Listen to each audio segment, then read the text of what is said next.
فقهاو لیکلی دی د ټولو اتفاق ته چې کله نبی علیہ الصلوۃ والسلام مدینه منوره ته هجرت وکړو د هجرت په 2م کال باندې د زکات د فرضیت حکم رالو. دا د رمضان د روزو نه مخکې فرض شوی دی زکات. علامه شامل کلی دی چې په قران کریم کې د موز د ذکر سره خوا په خوا کې د زکات ذکر 32 مقاماتو کې راغلي دي. دا هغه مقامات چې اقیموا الصلاة و آتوا الزکات سره ذکر شوی دي. د دین علاوه هم نور مقامات داسته چې ال د زکات تفصیل شوی دی.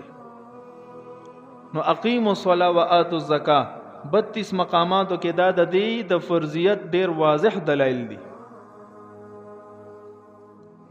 نو د دې وجنه فقهاو حکم لیکلی دی که یو انسان د زکات د فرضیت نه انکار وکي، نعوذ بالله وایي چې زه زکات نه منم، دا چا راوستی دی، نو په دې سره دا د دایره اسلام نه خارج دی، ولې د قرآن د صریح آیاتونو نه منکر دی.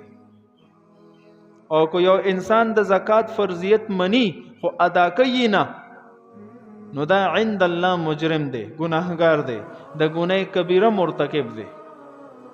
د دار اسلام نه بیا خارجيږي نه، خو ګناهګار دی.